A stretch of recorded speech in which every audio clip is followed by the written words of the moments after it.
we only bowled one bouncer, whereas in Adelaide he bowled me about 5 every over. So, and the good thing is now he bowled one and the one was over my shoulder. So for him to be able to keep going through there, it would have been a no ball. Whereas in one day cricket at the time, there was 2 short balls and he didn't bowl one. He didn't waste one. They were all like very accurate. So, but no doubt, it's always great to be able to play against him. I've got amazing memories against Wahab. So, well, amazing memories, not so much. Like I got peppered. So amazing memories because the result in the end, not so much that period of time.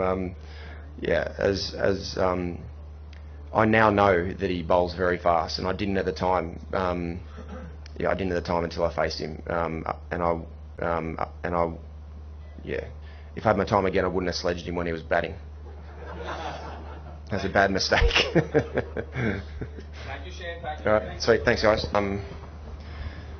It's something at the start of the tournament you always want to be able to get through to the finals as a starting point, and then obviously get through to the final to give yourself a chance of winning the tournament. Of course, we're all incredibly excited. But for me, it's no surprises that we've been able to make the final. We've got an incredibly talented squad. We've got a lot of match winners all the way through our squad, not just our team. And that means we're going to have more good days than bad days, and we've been playing very well recently. All right. I think it was more Starfrazer's decision than mine. I haven't bowled for three or 4 months at all, even at training or anything, because it was more so the last time I bowled I strained my calf. So that's the reason why I've stopped bowling altogether, to be able to give myself some longevity with my batting towards the right at the end of my career. So just worked out very nicely tonight. Dwayne Bravo and Sahel Tanvir bowled 2 very good overs against world-class hitting in those in the lead up the 18th and 19th over. So they left quite a bit of work still to be done by those guys in that last over. So it was just meant to be for me tonight, which is it's not always. You don't always have these nights when little things go your way like they did for me tonight. So it worked out very nicely. But I'm going to use because I hadn't marked out my run up how quickly I could warm up, because I only had about a minute in between bowling my first ball of the over. And then the ball was, because of the way the condition the ball was in, the ball was reversing a little bit. So that certainly helps me, because when I was bowling normally, that was one of my strengths, was when the ball was reversing a bit. So that certainly helped me a little bit. But knowing how the wicket played when I batted, the ball's into the wicket, there's a little bit of the wicket was a little bit inconsistent when you bowled it into the wicket. So that's really all I had. I wasn't going to be able to bowl a Yorker, or it might have tried, but execution might not have been great. So as I said again, it was just meant to be tonight. So I'm going to make the most of those days. He's an incredibly incredibly skillful young man. There's no question. To be able to bowl at the speed that he does and have the control that he does as well it's nearly unheard of. I haven't really seen someone of his age bowl at his speed that he does and have the control that he does. Whether it's bowling the first 6 overs when the ball's swinging a little bit, the control over his length and the swing as well. And as we saw tonight, it's he's an incredibly special talent. So there's no doubt the Aussie guys are going to have their work cut out facing him. He bowls very good pace. He's got some good skills. He's got a good change of pace as well. So they're going to have to be on their game to be able to. First of all, look, it's incredibly special to be here, to be able to play in front of incredible atmosphere, incredible fans. There's no question. Even from the moment that I arrived here in Karachi, the people of Pakistan have been so incredibly warm and welcoming, as Pakistan people are all around the world. Any time that I meet Pakistan people, whether it's in Australia or different places around the world. So and to be able to play in an incredible atmosphere like there was in the last couple of nights of at some stage I'm not going to have that opportunity anymore when I finish playing. So I certainly cherish the opportunities like I have to be able to play here. And the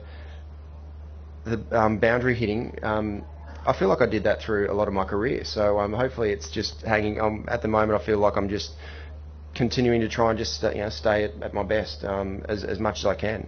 And we're playing on very good wickets here, like we did in the UAE as well. and things are going my way as well at the moment. So when your confidence is high, it's easy. First of all, in regards to the conditions here, the conditions have been incredible. This is the first time I've been in Karachi and played here at the National Stadium, and the wicket the last 2 games has been incredible. The outfield's in great condition. It's a beautiful ground to be able to play. The atmosphere is incredible. So everything has been amazing, to be totally honest. So it's as good as the facilities are as good as anywhere around the world. So it's very special to be able to play here. Look, in regards to the batting side of things, I'd say the batting talent is we've seen quite a bit of batting talent, especially with the local Pakistan batters. Look, Umar Akmal is one of the most skillful batters, and I'm saying in short form T20 one-dayers as there is in Pakistan.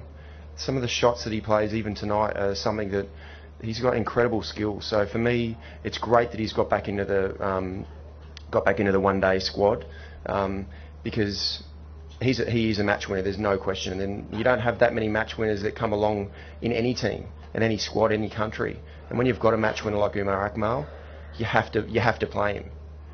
And that's for me the most disappointing thing to see from afar is how someone's fitness gets in the way of his skill, which he can run, but he's a great fielder. He can run between the wickets as long as he wants. He can stand out in the heat and execute his skills, which are amazing. He can do it for a long period of time, and that's why, in the end, and it's happened back in Australia as well. We've got too far caught up in the fitness side of things when cricket is a skill-based game, and there's not too many people who've got world-class skills. So we need to make sure that the world-class players are playing international cricket, and it's not being reliant on a fitness test or running to see how far you can run. I think that for me that's absolutely ludicrous. If someone can execute their skill against the best players in the world, then they have to be in there. So for me, Umar Akmal, we've seen it. He's a match winner. That's one of the reasons why we're in the position that we are to be able to play the final. The other one is Ahmad Shahzad. Obviously, he's had a tough time being suspended in the lead up to the PSL. So he's a little bit, took a little bit of time to find his feet. But he's a very skillful player as well. Again, to be able to find world-class players, world-class batsmen. They don't just come along. As we've seen in Australia, we're missing 2 of our world-class players. There's not just shake a tree and all the world-class batsmen fall out. There's only a few, and especially the older, more experienced guys are the ones who have the skill. So you have to pick them. Yeah, look, it's very special to be here and really get caught up in the love of the game of cricket. That's as simple as it is. As walk out in the middle of the ground to see so many people love the game of cricket as much as I do is special to be able to share with that. So it has been incredibly special. The Australia-Pakistan series is going to be I think it's going to be a big test for Australia. I'm not sure if Australia got one tonight against India, but look, it's going to be a big challenge. Pakistan certainly have got they've got some great bowlers, great fast bowlers, and they've got some world-class batsmen as well. So I think it's going to be a great series, especially in the UAE.